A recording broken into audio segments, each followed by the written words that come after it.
Nasubukan mo na bang magluto ng Coca-Cola pork? Kung hindi pa, para sa'yo ang video nito. Dahil dito ay magluluto tayo ng Coca-Cola pork.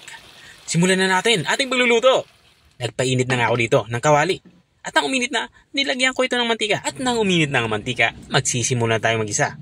Unang ilalagay ko dito, itong ating sibuyas. Pulang sibuyas nga ang aking ginagamit dito.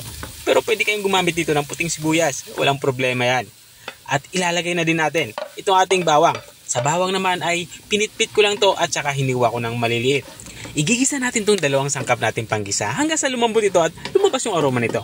At kapag ganito na itsura niya ay ilalagay na natin itong ating pork. Bali, ang ginagamit ko dito ay pre-cook na karneng baboy. Ibig sabihin ay pinakuloan ko nito. Ginagawa ko ito para mabilis akong matapos sa aking pagluluto.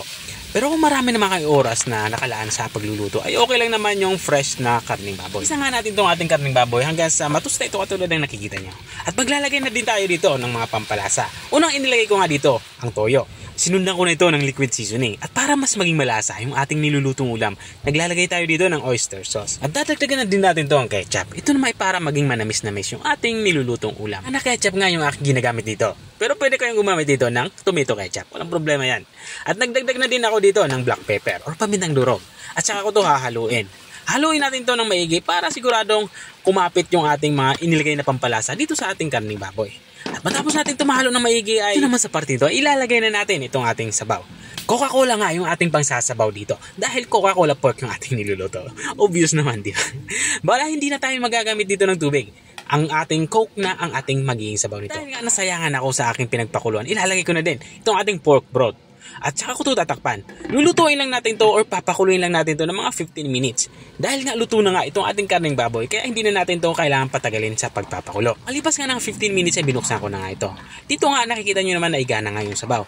At maglalagay na din ako dito ng cheese. Ito naman ay optional. Kung wala kayong cheese ay okay lang naman. Huwag nyo na lagyan. Matapos ko nga mailagay yung cheese ay haluin ko lang ito para mabilis itong madurog. At kung nanonood ka pa rin hanggang dito sa parte ng aking video, ibig sabihin ay interesado ka sa aking niluluto.